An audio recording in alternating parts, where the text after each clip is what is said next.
King Solomon and the Three Brothers, Part 2 of 4, on Between Master and Disciples, held in English.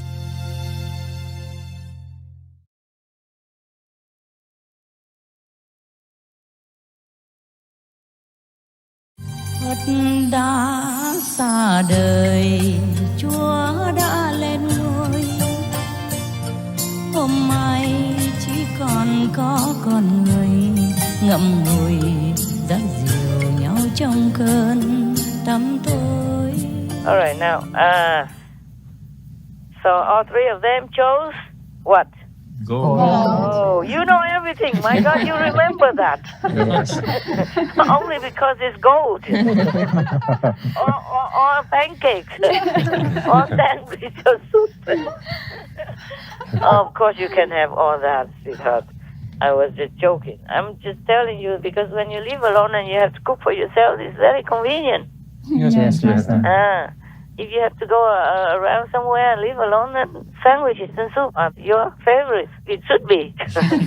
Just simple advice. Right. There was just a talk only, wasn't it? I would like to cook soup and sandwiches for you every day if I had time.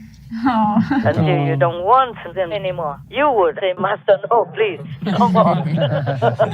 we'd rather go out baking somewhere. For more variety, you know? Okay, now. And then they say goodbye to the king and left. After all three of them left the capital for a distance about maybe 4 kilometers, they say 4 dặm, maybe 4 miles or something. Then suddenly the youngest one said, "What are we doing now? What is it that we are doing? Huh? We came here for gold or for the Torah?" He was asking like that. Yes. Your little brother has something to tell you. I suggest that we go back to the king, return the gold, and then learn something wise from the king instead. The two elder brothers said, if you want to return the gold, then you do it. But both of us, we will not throw away our gold.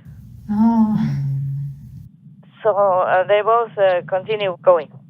And then the youngest brother went back to see King Solomon and told him, "Your Majesty, when I came here, it was not gold that I was seeking. It's not a priority. Please take back your gold and teach me these 3 wise pieces of advice." So King Solomon said, "Oh, my son, I'm going to teach you these 3 wise pieces of advice. Number 1, when you are traveling, always start your journey in the morning, at dawn, early morning, and then at night you should pitch your tent before it becomes dark. Yeah. When it's still bright. Yeah. The second piece of advice is, if you see any river full of water, never try to walk across it until the water has ebbed down. Wait until the water has ebbed down. And the third wise piece of advice is, never, ever tell woman any secret things, even if it's your own wife." That I cannot keep, King Solomon. I'm sorry, Your Majesty. Because I'm a woman. That's why they know everything. I always tell them everything. And I got into trouble. Never mind. It's good. Sometimes we can stop it on time. That's good. If we cannot, then too bad. I talk to my diary. I tell my diary instead. Okay. Even if it's your wife, you never tell the woman anything that is supposed to be secret. So the youngest brother said goodbye to the king, rode on the horse, and galloped fast to follow the two elder brothers. When he saw them, when he caught up with them, the two brothers asked him, "Now, what did you learn?" Huh? So the younger brother said, "I have learned what I have learned." He became wise already. Not only he doesn't tell woman, but he doesn't even tell his brothers. They did not deserve it, right? They held on to their goal instead of wanting to be wise. Right. See, so gold was even more precious to them than wisdom, even from the king, from the wise king. Yes, Master. But of course, you can't even blame them. They left everything. Imagine it's you. They left everything behind, and if they went home again, it's not sure if they can even get any job immediately. So they need money. Yes. And then also they stayed with King Solomon 13 years, and they didn't learn anything. That's according to the story, yeah?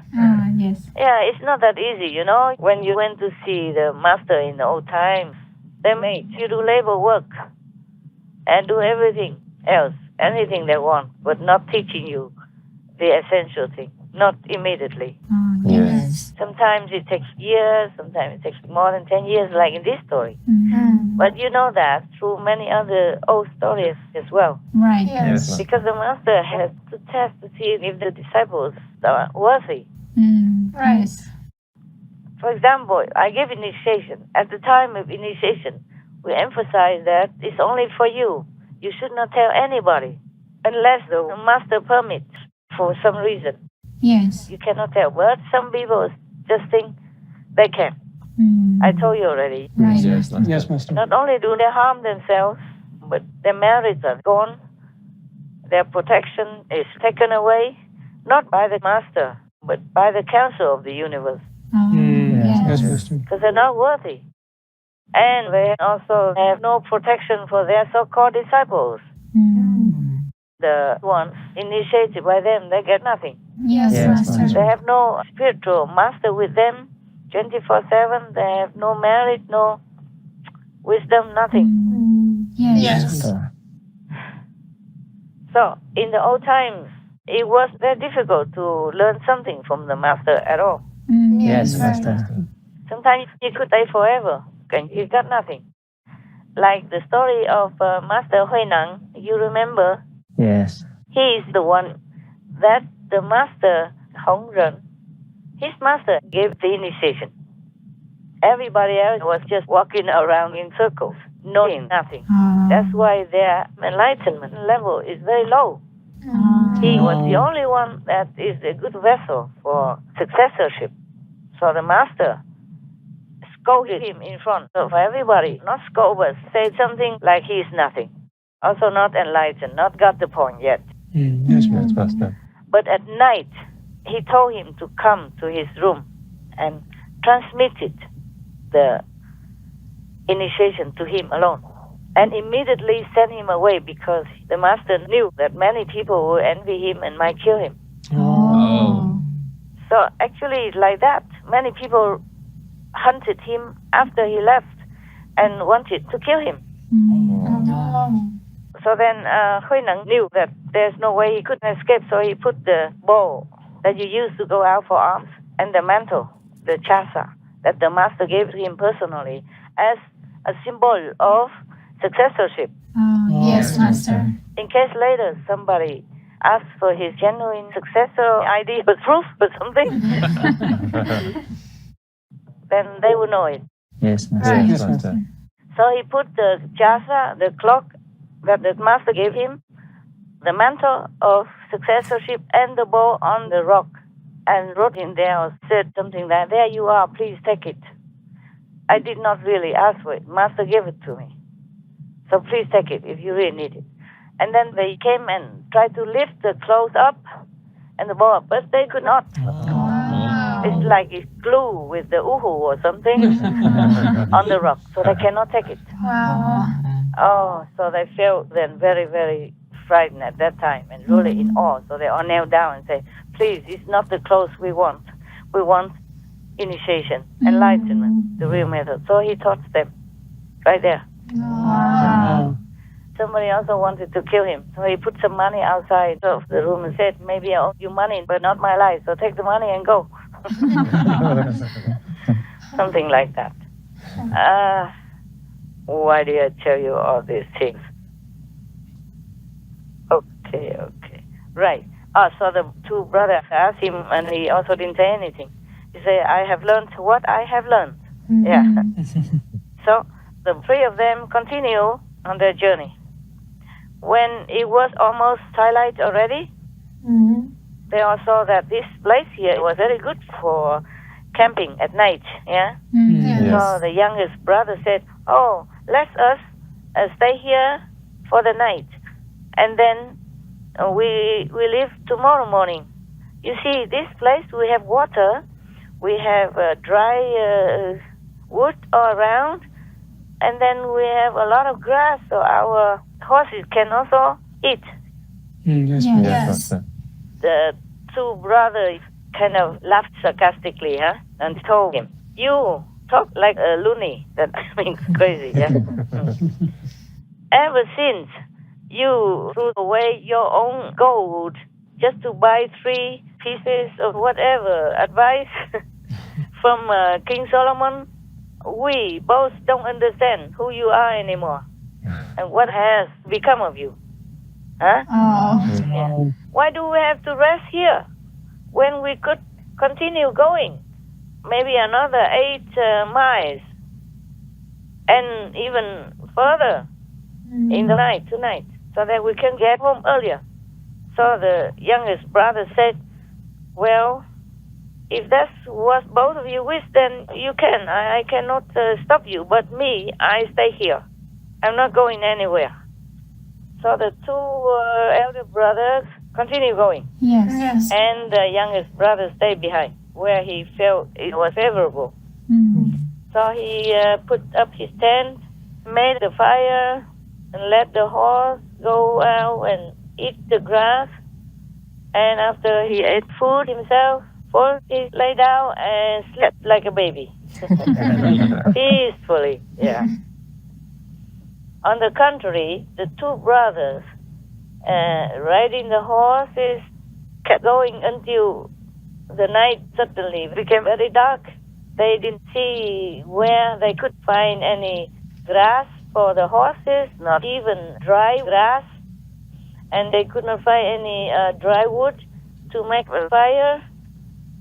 And then afterwards, a big storm and snowstorm came upon them, and both of them died because of the cold, Wow. because of the freezing cold. Both of them froze and died. Này anh, này em ơi, hãy cùng tôi góp lời thiết tha nguyện cầu cho muôn loài an vui. Kiếp kiếp đời đời sinh hy sinh, cầu cho muôn loài thôi đám chìm u minh.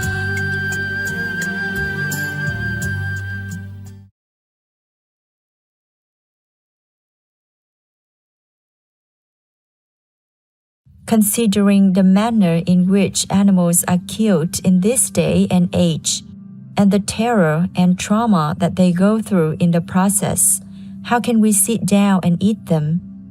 The Venerable Jetsuma Tenzin Palmo, vegetarian.